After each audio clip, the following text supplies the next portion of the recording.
Hi everyone, and welcome back to Hit the Apex. The break is over and the racing comes back at last, and in what feels like it's been a bit of a while, it's good to have some racing action back on and back into this caper as well. So as always, I'm Jawad, joined by Baden.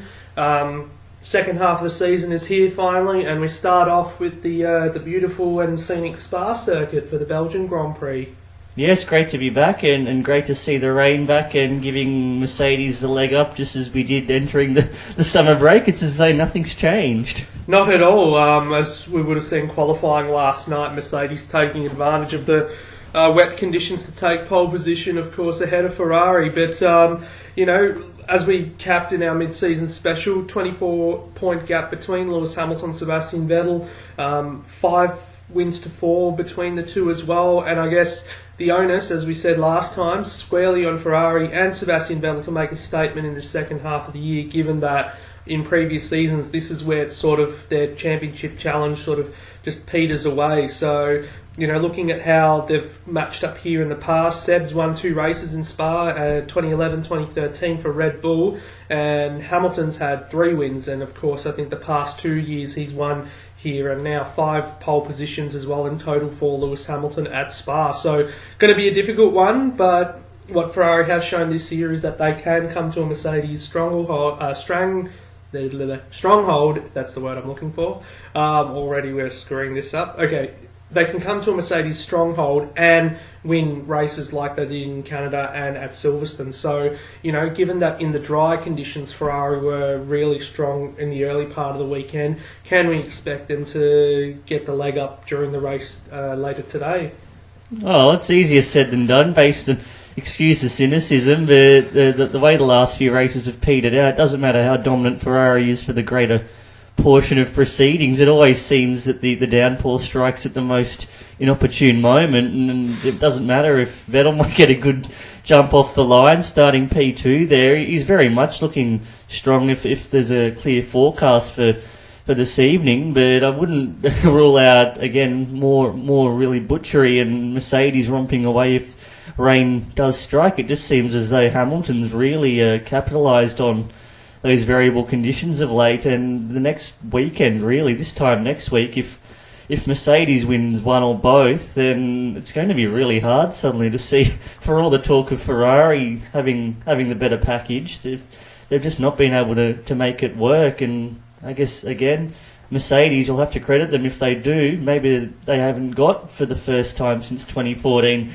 the outright best car, but they're always there making it count in these moments when everyone else just stuffs it up. Well, Spa and Monza have been 2 Mercedes fortresses over the hybrid era, and I think when you look back, it's only one race that they've dropped at both those venues since 2014, and that was the 2014 Belgian Grand Prix, which went to Daniel Ricciardo when we saw the 2 Mercedes guys get into a bit of fisticuffs at the front. So it'll be crucial, as we've said all along, that of these 2 races, Ferrari win one or both of them as far as their championship is concerned. And looking back to Spa, of course, Ferrari, their last win here came back in 2009, and that was, of course, with Kimi Räikkönen. And Kimi Räikkönen, we were saying, could he win this weekend? And then, of course, when we saw what happened in qualifying, it's like, well, from 7th, it doesn't look very possible, does it? It might be difficult, but, who knows? But Kimi, he's had 4 wins here. He's had the most of any driver of the current batch, including a couple of back-to-back wins, of course,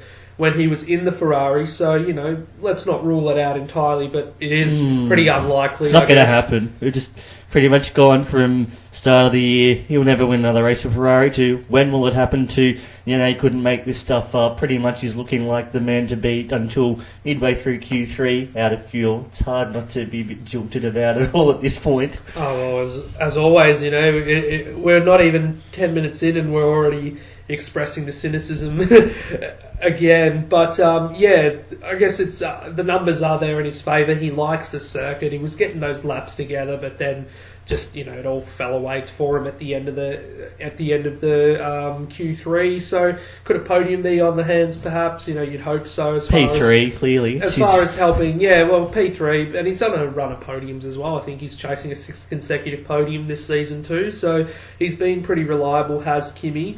But Red Bull, could they be in the hunt if there is some rain or some chaos during the race as well, as we saw Force India, the Racing Point Force India team, of course, revived the new entry this weekend up there in qualifying. Esteban Ocon, a career best third on the grid. Sergio Perez, matching his career best fourth on the grid. So could they have the speed on a circuit which this team seems to do really, really well at? When you look back through their history, back when they were Jordan, and then even as Force India back in 2009 when they had the podium here. So, they seem to really go well around here, the Force India team. Yeah, the acrimony 12 months ago could have been a lot worse, and that was probably the breaking point for those relations. They had to close ranks pretty quickly there to get the drivers into line, and they've probably taken that respect to a new level this season. But it's clear to see that the way testament to both drivers with all that stuff going on off the track, and they're here now miraculously, even though this iteration starts from scratch in the constructors. They've really built their way through that field again, and on merit they're perhaps pushing it to be the outright fourth best team on the grid, particularly on a given weekend. They've really been much closer to that pointy end, and something like this where they've locked out that second row, and again, who knows what will happen during the race with the weather there. There's every chance they'll get one or both cars in the top five, and that'd be just huge, just for the morale, and regardless what happens, particularly with Ocon, if he's even racing for them this time next weekend, that's another story. But it's just great to see that they're able to go out there and be competitive. Yeah, well, we'll talk more about Ocon and the future a bit later, but I thought coming into this weekend that we would have seen Renault come back and be that fourth quickest team, but here we go. Force India suddenly have jumped up, I guess helped by those changeable conditions, but Renault, they had a shocking qualifying and they're way down the order, behind Haas and then even the Toro Rosso guys, which is exciting to see. Pierre Gasly 10th, and now Brendan Hartley starting from 11th as a result of Valtteri Bottas, who takes a grid penalty for going beyond his allocated power unit limit, so he'll be starting from the back of the grid. So, what can Renault do? It's going to be crucial. Haas have been on form, I guess, over the last few races after all that acrimony, I guess, in the first part of the year where, only one car was scoring points. Now, Grosjean's picking up a few results here and there, Austria, and then again in, was it Germany or Hungary? He was in 6th or something. Yeah, he got a couple in Germany. I think he was 6th. Yeah, wasn't he, in the so he's starting to pick up points here and there, and both the guys are going to be starting inside the top 10. Well, Grosjean 5th, isn't he? On yeah, the grid? we're starting. Verstappen's 5th, so I think it might be 6th or 7th for Grosjean. I should have written this down anyway. I didn't plan on this. Haas in a better position, of course, than Renault. McLaren again, just Stoffel Van Dorn struggling. It's been the story of the season. Fernando Alonso unhappy as well now that we know he's retiring. It's basically his F1 farewell tour commences. He won the race back here in the start of the year in the World Endurance Championship for Toyota, so it's not like he's going to be visiting the rostrum anytime soon, I guess, in an F1 car. And we'll talk a lot about Alonso as well a bit later. We'll go over his career and how it's sort of petered out. The Odyssean tragedy that it's been. It is basically, you could talk about it as a Odyssean or a Shakespearean tragedy. So yeah, more on Alonso a bit later. But as far as the race is concerned, then dry conditions, it's a short run to turn one. Chaos always ensues when we're at Spa. So could Sebastian make that move that he needs to take the lead and then just romp away, or will, as you predict, Lewis Hamilton end up just getting the clear run and going into the lead of the race and scoring another 25 points?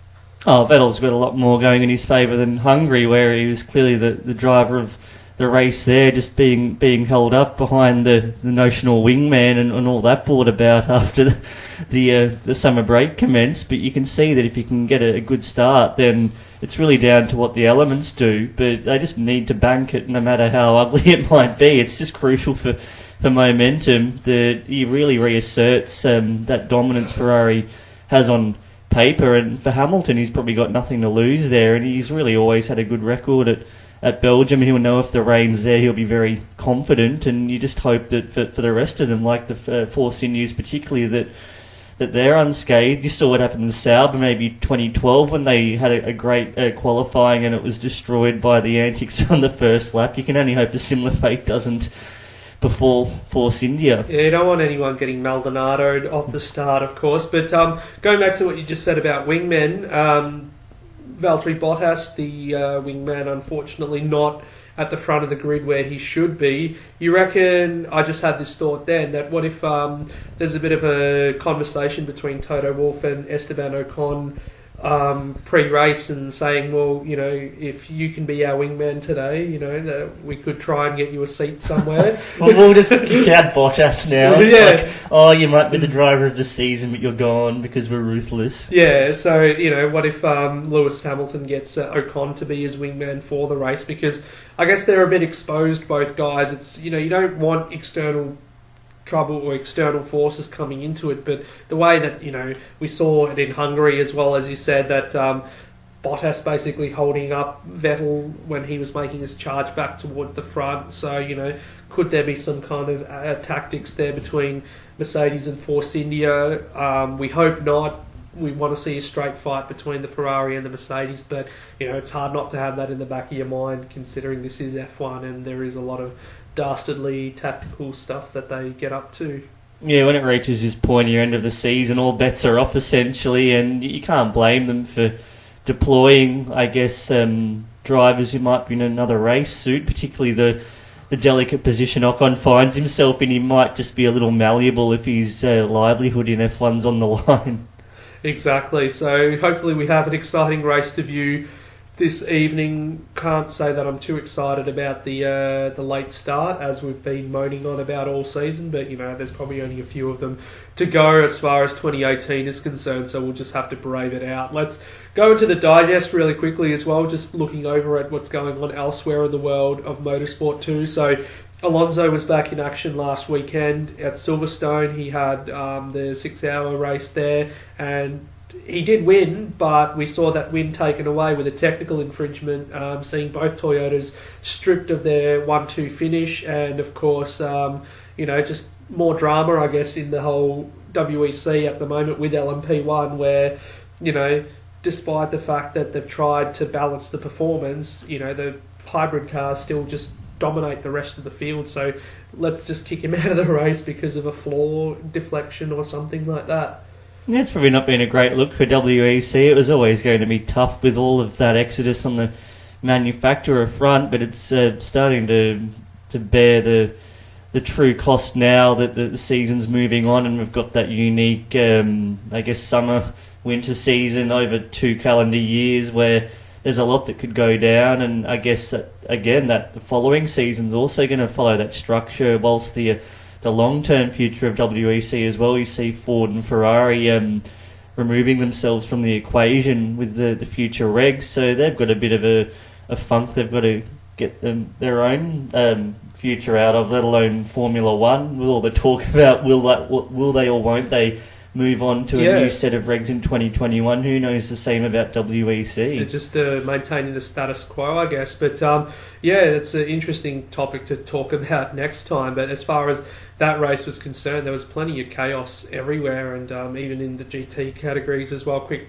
shout out to Matt Campbell, of course, winning after his winning ways at Le Mans as well earlier in the year, and now winning this race too in that Dempsey Proton Porsche. And over to Indy cars now, and last week we had this sickening shunt at Pocono Raceway in the start, I think it was in the second or third lap of the race, and Robert Vickens severely injured in that crash, and now a week on, we've heard some good news after some successful surgery. He's breathing unassisted and he's talking to his family as well, but yeah, at first it was hard not to have the worst fears, because it was pretty sickening, and spinal injuries as well, whenever those come into play, it's pretty shocking.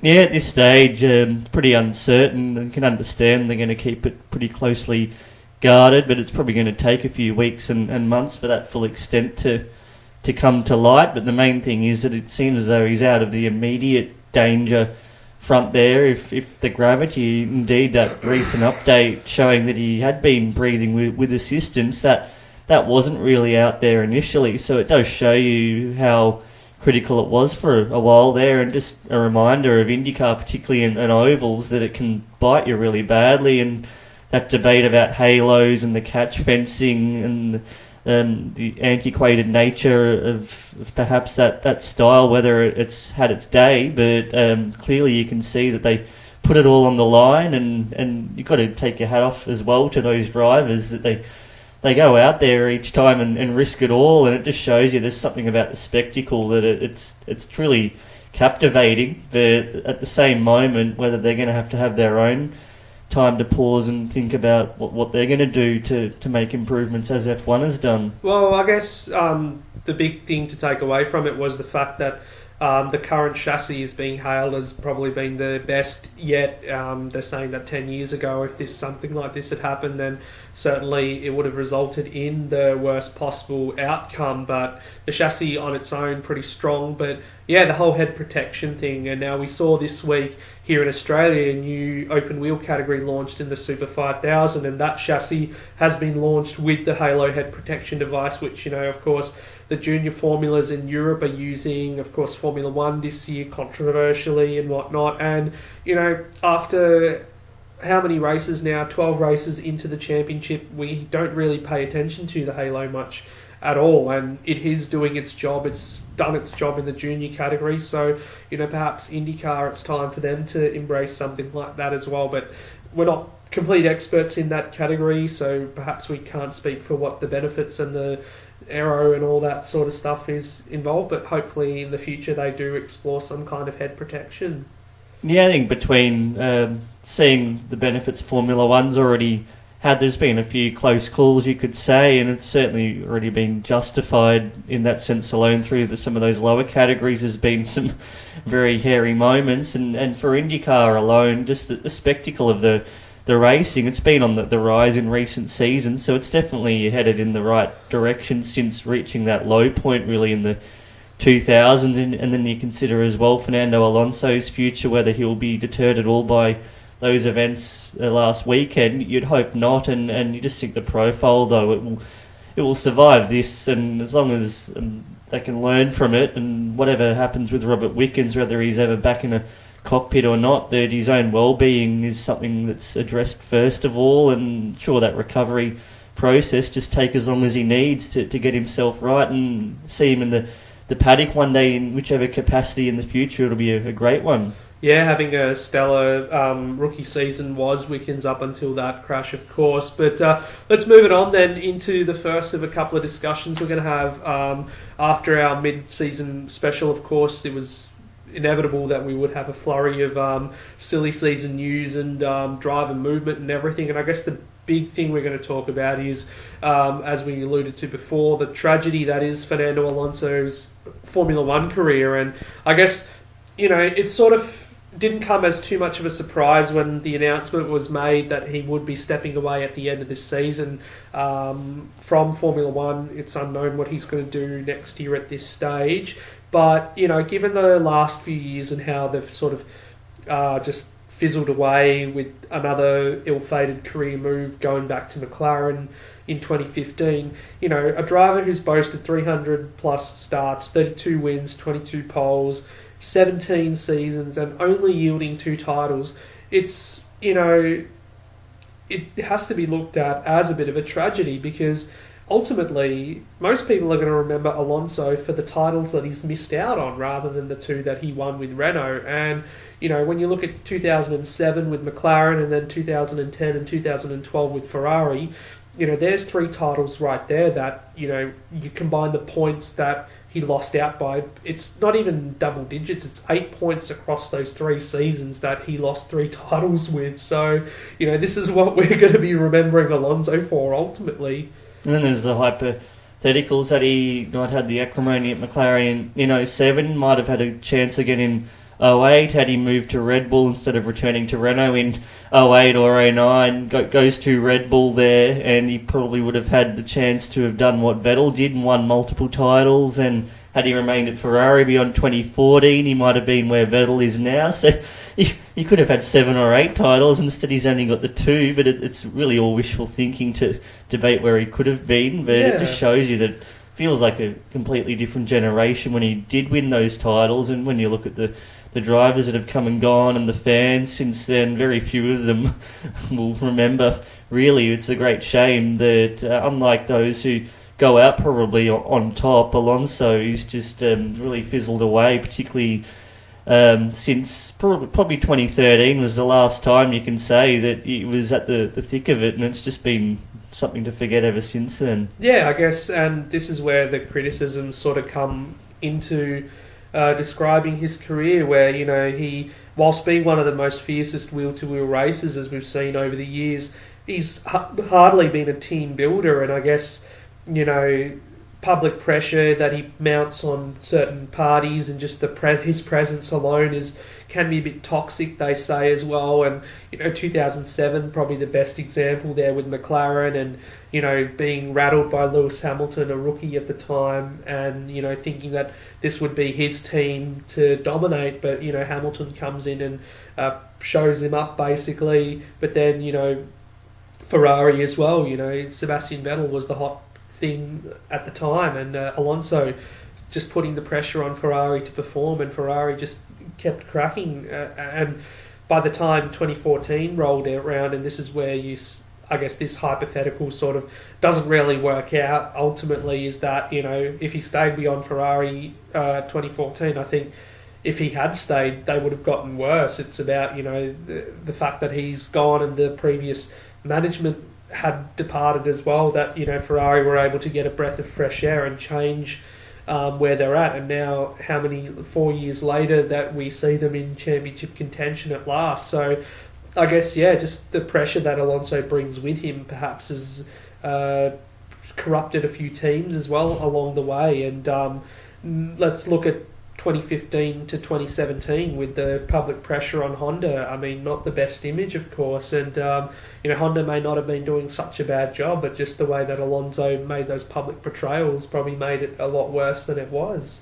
Yeah, it's just relentless, and you can understand his frustration and being given some, I wouldn't say ironclad assurances they'd be the team to beat, but certainly that upward trajectory, it just never transpired, particularly by 2017. So it was understandable that he was at that breaking point, particularly last year when it was almost a daily basis. He would come out with another quote there just to sink that knife further in. And I guess for Honda, you've seen that they've probably had a new lease of life and been able to cleanse themselves with Toro Rosso, and now it'll be Red Bull, and they've learned their lessons. But for McLaren, particularly with Alonso, they've just been on a ship that's just sinking further and further, and who knows whether in Alonso's absence it allows McLaren to draw a definitive clean slate. And you can only hope that for both of them, wherever Alonso surfaces and McLaren in the not too distant future, that they're both a bit happier sooner than later. Well, we had Jenson Button come out, of course, before the Silverstone 6-hour race, saying that, you know, it might be years yet before McLaren actually recover themselves from the hole that they're in. So, you know, not very encouraging from there. But Alonso didn't really definitively say that this was it for him in Formula One. Could he yet do a Nigel Mansell and come back in a couple of years' time? Or a Schumacher. Or a Schumacher, you know, as well, I guess. Or a Raikkonen, or a Lauda, whoever you want to quote. The reason I say Mansell is because Alonso's career, you know, Mansell, before he made that comeback, it was sort of a bit unfulfilled at the time, and, you know, Alonso the same, only having won 2 titles. Could he come back, you know, with a Mercedes, or if McLaren do turn things around in the next few years, does he come back and perhaps win a title with them finally? Hard to see him come back if he's 40-something, being the top of the wish list for many teams. Yeah, that's true. So, you know, I guess even though he says himself that it's probably it's not definitively the end, you can sort of count on it being, you know, given the long list of talent that's yet to come into Formula One, and the way, you know, the current grid, we're talking about Esteban Ocon potentially not having a drive for next season. So, you know, first shore up the guys who are the future of the category before looking back at its past. But, yeah, you know, hard not to just summarise Alonso's career as being a bit of a tragedy in that sense. 2 titles in 2 years, but then after that it just sort of fell away really quickly. And what does the future hold for him? For the last 2 years he's been going on about the Triple Crown. He's completed 2 legs of that now with the Le Mans win this year, and of course Monaco Grand Prix wins that he's had during his F1 career. So it seems it seems logical that next year he'll be doing IndyCar and trying to win the Indy 500. Yeah, I guess really again he's got nothing to lose, and how extensive that package might be alongside WEC or Pikes Peak or NASCAR or Supercars, as I've considered maybe some wildcard showings. He's clearly able to dip his toes there and be flexible, so he can do whatever he wants and be a little bit selfish in that regard. That idea of chasing the Triple Crown and then some with these other really illustrious events there, they hold a lot of prestige, and I guess regardless of anything else in F1, he's still going to be remembered very highly for his stature, and it was just more a case of his on-track ability counted by the man himself as it is off-track. And as far as the team goes, it's similar enough to Lewis Hamilton, where people might rank him as one of the all-time greats, but then they question maybe personality side, but it's something you've got to remove, I guess, when you're considering them purely as the racing driver, and he'll always be up there when you consider the all-time list of legends. Yeah, well, those list of legends, I guess, all of them were pretty polarising to everyone, regardless of, to you, someone else might be polarising to me, a completely different driver could be. So, yeah, completely subjective is that list and whatnot, and I guess, we'll just have to see what the rest of the season holds for Alonso, and, next year it'll definitely feel a bit different without him there, but at the same time, watching him just flounder around in the midfield, or not even in the midfield, it's the only reason it's entertaining is because we get to hear the team radio all the time. So, without that, it's probably we're not going to really miss much if it's just going to be him stuck there.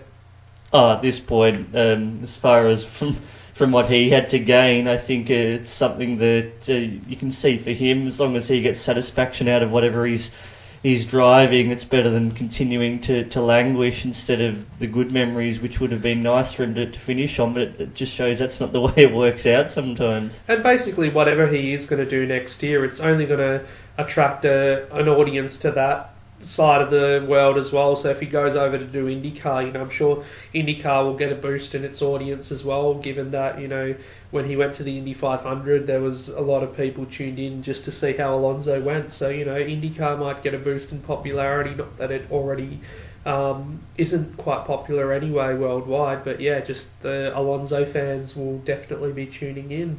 Yeah, I think it'd be at an all-time high since that reunification, if nothing else, and clearly they're going to work hard on the marketing front to base Alonso as the crux of that. Even though there's so many others there, they can leverage him to show that there's a whole other pool of talent there, and hopefully it just opens up that window of opportunity for cross promotions. Who knows whether F1 can actually get in on it in some way, whether it's through McLaren, maybe in association with one of the established teams in Indy, whatever it might be. You can see that they're really going to benefit from it if he does commit full time. Yeah, exactly. So we'll leave Alonso's career there then and move over to our second discussion, and that was all the mid-season driver movements. So when we did our mid-season review, we only had the Daniel Ricciardo news that he'd be leaving Red Bull to go to Renault, but since then we've had a flurry of activity, as you'd expect, and we'll start things off, of course, with Red Bull. So Red Bull have announced that they're going to be replacing Ricciardo by promoting Pierre Gasly, which I guess was not much surprise considering McLaren had announced that they'd be bringing in Carlos Sainz to replace Alonso, and I guess there was no surprise in the fact that Red Bull hadn't gone for Sainz, because I thought that once Sainz had left the Red Bull fold when he went to Renault late last year, that there would be no chance he'd be coming back to Red Bull ever, or going to Red Bull Racing, given that Max Verstappen's still there. Those two guys have a lot of history, and Sainz, I guess, just indirectly discarded by Red Bull, you could say, given the fact that Verstappen is the guy who they're sort of placing their eggs into the basket of, and Gasly, he's still I guess only in his first season and whatnot. He's not going to trouble Verstappen straight away, but Sainz is someone who needs to sink his teeth into a team and develop and everything. I guess McLaren was probably the only place for him to go to where he can develop. Yes, as Ricciardo would acknowledge that Verstappen was the nucleus of Red Bull's future efforts, so is Sainz, and probably recalling that partnership they had at Toro Rosso. He's made that call instead of thinking, well, go there and have what would be a great seat but be marginalised. He might as well throw his hat in at McLaren and be part of that slow build, but he's got every chance now of being that one to lead them out of the slump in 2 or 3 seasons, and just as Ricciardo could be the man for Renault in a year or two, you can see that there's a lot to be gained by gaining some independence there from that Red Bull umbrella, and you just hope that, if nothing else, it's a bit of variety for the grid just to see things shaken up, and if it works out, it's just great to see some guys there taking that leap of faith, and you just hope it's rewarded. Yeah, so a big shake-up for next year already, but given that those guys have announced their lineups and everything, we still have Ferrari, Force India, Haas, Sauber, McLaren and Toro Rosso yet to finalise their pairings for next season, so that's still more than half the grid yet. And now the latest in regards to Force India, or Racing Point Force India, the new team, is that given the fact that it's Lawrence Stroll who's made the investment in the team, that his son Lance will be shipped across from Williams as early as the next race in Monza next weekend, and that'll, I guess, just start a little domino effect with Ocon being effectively kicked out, I guess, to make way for Stroll. So Ocon, he goes to McLaren, Robert Kubica comes in to replace Stroll at Williams, and Stoffel Vandoorne, who will find himself out of a McLaren seat, might end up at Sauber, as you just said earlier, with Marcus Ericsson making way there. And of course Sauber, the affiliation between Frederic Vasseur and Stoffel Vandoorne, they're coming to the Belgians' aid. So, a lot to still play out there. But then when we look as far as next year's concerned, Toro Rosso, someone like Alexander Albon, perhaps, a former, even though he's still a young driver, he's already been disassociated by Red Bull by the Red Bull driver program. Could he be brought back in? Lando Norris loaned out to Toro Rosso, so James Key can come across to McLaren. There's still plenty to play out.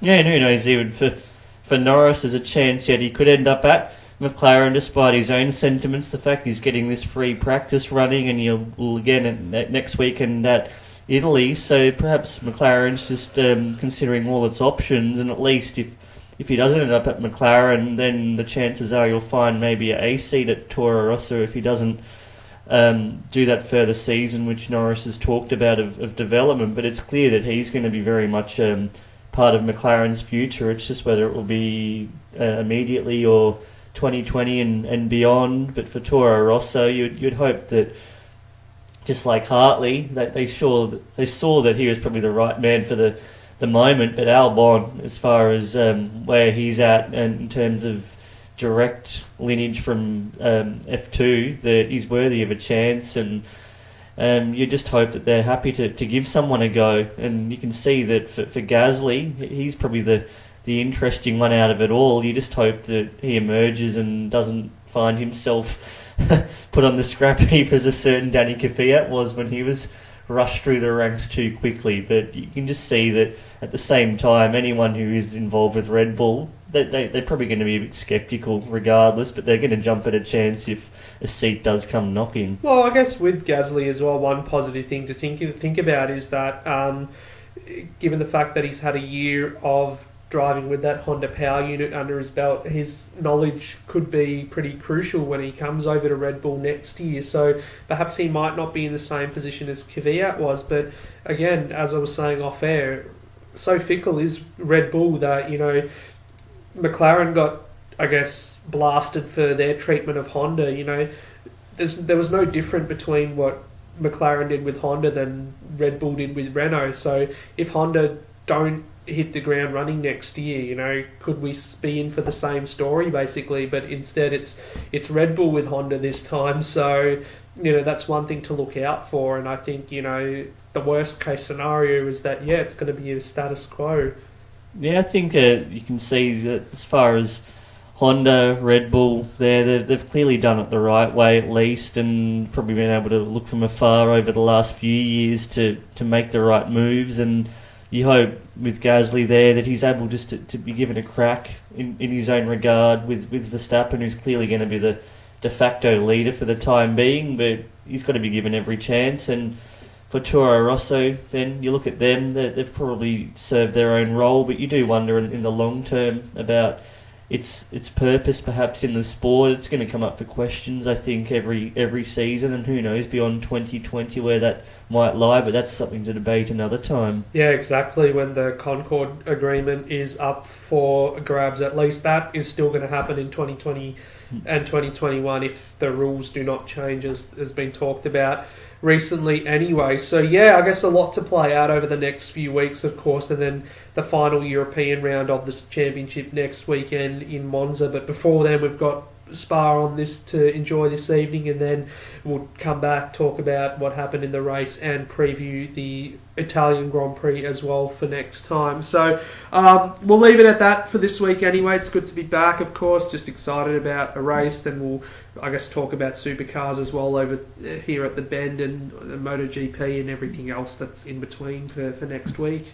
And sporting moment of the week, can't go past Collingwood securing a top 4 berth and a double chance. It's been a long time coming, so can rest easy now and enjoy a nice week's break. Certainly they do need it with about 16 injuries, and who knows what will happen. But regardless, it's been a successful season, and anything more will be a bonus. Well, I almost forgot actually to do that. And actually there's something to celebrate as well for me on the football front this week with the North Queensland Cowboys, I guess, sending Jonathan Thurston off in his final home game of the season in Townsville with a victory, and a big win at that against Parramatta. So the way that the Cowboys should have been playing all season long, you know, they've suddenly come into their stride in the last few games, and I guess a perfect way to send out the legend that is JT, the immortal in waiting, as we're all calling him, with, I guess, what was his 100th win at his home ground at 1300 Smile Stadium. So yeah, one more game to go against Gold Coast next week, and yeah, that's it for the career of JT. Yeah, and I guess as much as it hasn't ended the way he wanted it to, at least he's able to have returned from that shoulder injury and give a proper farewell, and whatever he does next, you can be happy to see that North Queensland's maybe got some momentum there to rebuild to the heights of 2015 and even last year when they were so resilient with similar injuries to Collingwood, dare we say, the comparison to make that grand final. So they've still got a lot of upside. Yeah, exactly. So we'll leave it at that then for this week. Thanks for joining us, and plenty to talk about in a few days' time when we're back to preview Monza. Till then.